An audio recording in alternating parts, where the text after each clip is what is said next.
OC গৌসুল আজম মাইজভান্ডারী শাহ দেলাওয়ার হুসাইন আল মাইজভান্ডারী রাহমাতুল্লাহ আলাইহি, তিনি ছিলেন শরীয়তের একজন পাক্কা আলেম, তরিকতের একজন পাক্কা আলেম।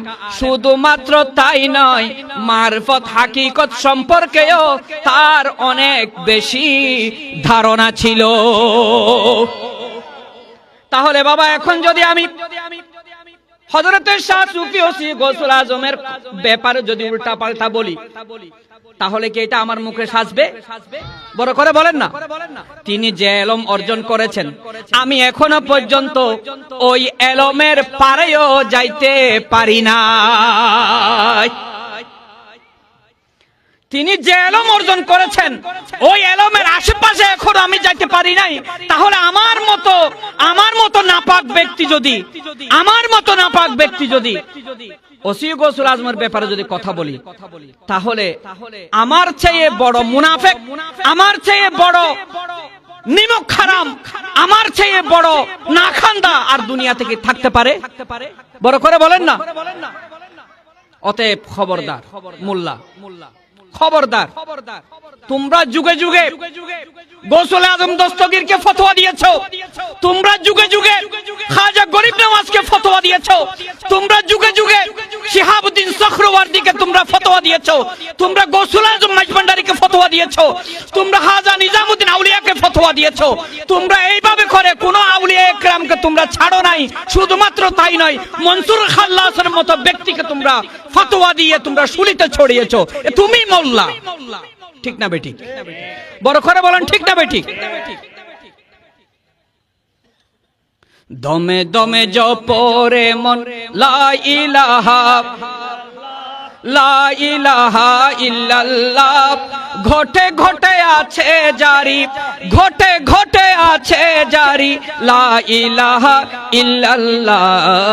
দমে দমে জপরে মন লা ইলাহা ইল্লাল্লাহ, বড় করে লা ইলাহা ইল্লাল্লাহ, ঘটে ঘটে আছে জারি, ঘটে ঘটে আছে জারি লা ইলাহা ইল্লাল্লাহ।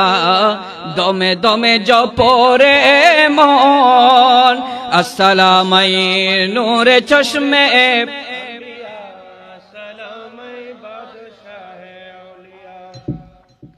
ঘটে রোশারেঙ্গি বিছে, রুহ ধন কামিনী নাচে। এই মোল্লা, রুহ কোথায় কলম কোথায় বলতে পারবি নি?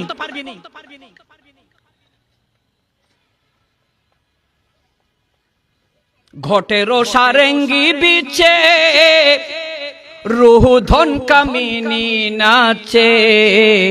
মৌলাজির নাম জপ লা ইলাহা ইল্লাল্লাহ, মৌলাজির নাম জপ লা ইলাহা ইল্লাল্লাহ, মৌলাজির নাম জপ, মৌলাজির নাম জপ লা ইলাহা ইল্লাল্লাহ।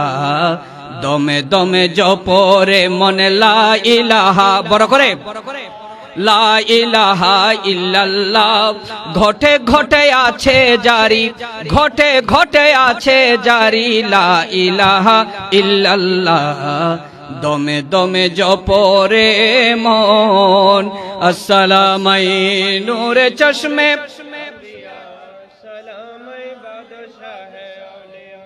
আমার মওলার জায়গা কোথায় জানো? মঞ্জিলে মঞ্জিলে মন, আমার গৌসে ধনের সিংহাসন। মঞ্জিলে মঞ্জিলে মন মানে বুঝনি? কোরআন হাদিস আবার পড়োগা, তারপর বুঝবা। ভালো করে ঈমান নিয়ে আল্লাহর ওয়ালিদের মোহাব্বত রেখে তারপর কোরআন হাদিস পড়ো, তারপর মঞ্জিলে মঞ্জিলে মন এটা বুঝবা। নাইলে এটা বুঝার জন্য তোমার সারা জীবন চলে যাবে, তুমি বুঝতে পারবে না। কারণ তোমার ভিতরে গৌসুল আজম মাইজভান্ডারীর ব্যাপারে তোমার ভিতরে বুগজ আছে, তোমার ভিতরে হিংসা আছে, বিদ্বেষ আছে, ঠিক না বেঠিক? বড় করে বলেন, ঠিক না বেঠিক? মঞ্জিলে মঞ্জিলে মন, আমার গৌসে ধনের সিংহাসন। হাদিরে তলকিন করো লা ইলাহা ইল্লাল্লাহ, হাদিরে তলকিন করো লা ইলাহা ইল্লাল্লাহ, হাদিরে তলকিন করো, হাদিরে তলকিন করো লা ইলাহা ইল্লাল্লাহ। দমে দমে জপরে মন আসসালামাই নূরে চশমে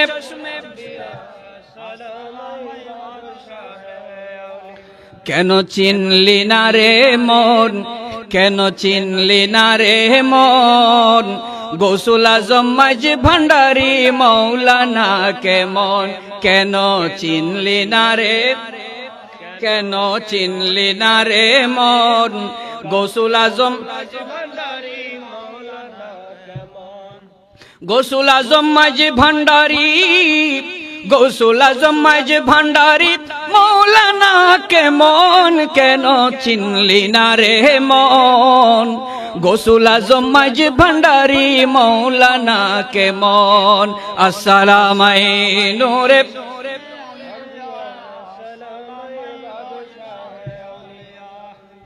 নৈরূপ আকার নিল সুবহানাল্লাহ বলেন না নৈরূপ আকার নিল ছলে জগৎ মাতাইল নৈরূপ আকার নিল ছলে জগৎ মাতাইল নর নারী হুর ফেরেশতা নর নারী হুর ফেরেশতা প্রেমেতে মগন কেন চিনলি না রে মন আমার গৌসুল আজম মাঝি ভান্ডারি মৌলানা কেমন কেন চিনলি না রে মন আমার গৌসুল আজম মাঝি ভান্ডারি মৌলানা কেমন সালাতুন ইয়া রাসূলুল্লাহ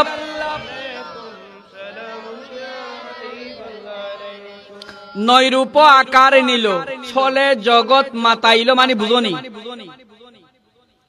সুবহানাল্লাহ বলেন না এগুলা বুঝো কোরআন হাদিস পড়লে সবকিছু বুঝা না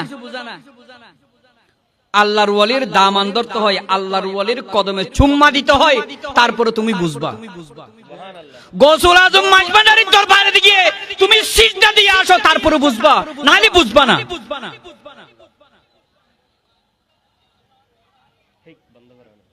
কারণ আমার গৌসুল আজম মাঝি ভান্ডারির দরবারে অনেক বড় বড় তোমার মতো না তোমাকে পড়াইতে পারবে আর 80 বছর পড়াইতে পারবে এইরকম অনেক মোল্লা আমার গৌসুল আজম মাঝি ভান্ডারির দরবারে গিয়ে সিজদা দিয়ে সিলিন্ডার করে তারপরে চলে আসছে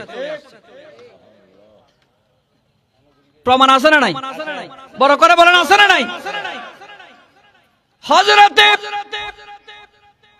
আব্দুল হাদী কাঞ্চনপুরী আমি বাবা দেশের বাইরে যাব না হযরতে আব্দুল হাদী কাঞ্চনপুরীর ব্যাপারে আপনারা সবাই শুনেছেন আমার গৌসুল আজম মাঝি ভান্ডারির অনেক বড় একজন খলিফা শুধুমাত্র খলিফা তা নয় তিনি একজন জগৎ বিখ্যাত অনেক বড় একজন আলেম ছিলেন সবাই বলুন না সুবহানাল্লাহ তার ভাই হযরতে মকবুলে কাঞ্চনপুরী হযরতে মকবুলে কাঞ্চনপুরী আব্দুল গনি কাঞ্চনপুরী রহমাতুল্লাহ আলাইহি হযরতে আব্দুল হাদী কাঞ্চনপুরী শোনার পর থেকে গৌসুল আজম মাঝি ভান্ডারির কথা শোনার পর থেকে গৌসুল আজম মাঝি ভান্ডারির দরবারে আসা যাওয়া করতেন কিন্তু হযরতে আব্দুল গনি কাঞ্চনপুরী এমন বড় আলেম ছিলেন বার্মা থেকে ইন্ডিয়া থেকে পাকিস্তান থেকে অনেক ছাত্ররা এসে হযরতে আব্দুল গনি কাঞ্চনপুরীর কাছে কোরআন হাদিস পড়তেন ফিকহ ফতোয়া পড়তেন সবাই বলুন সুবহানাল্লাহ ভাই আব্দুল হাদী কাঞ্চনপুরী গৌসুল আজম মাঝি ভান্ডারির দরবারে আসলেও আব্দুল গনি কাঞ্চনপুরী দিন রাত 24 ঘন্টা ভাইকে গালিগালাজ করতে থাকে মাঝি ভান্ডারি ভণ্ড বলে বলে গালিগালাজ করতে থাকে শিরিককারী বলে গালাগালি করতে থাকে কাফের বলে মুশরিক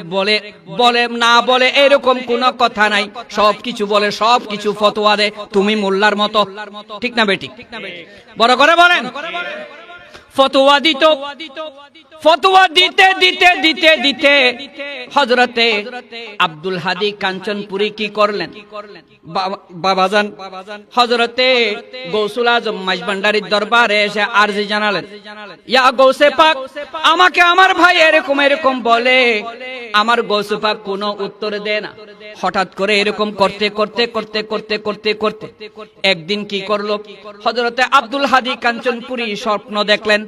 সবাই বলুন সুবহানাল্লাহ। তিনি একদিন স্বপ্ন দেখতেছেন, আরশে আজিমের পায়ায় হযরতে আব্দুল গনি কাঞ্চনপুরীর নামটা লেখা আছে। কোথায়?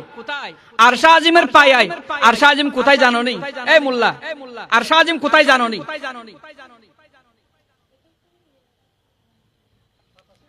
আরশে আজিম, আরশে আজিমের পায়ার মধ্যে হযরতে আব্দুল গনি কাঞ্চনপুরীর নাম লেখা। আব্দুল হাদী কাঞ্চনপুরী স্বপ্ন দেখলেন। আল্লাহর ওয়ালিদের স্বপ্ন সত্য বাবা, ঠিক না বেঠিক?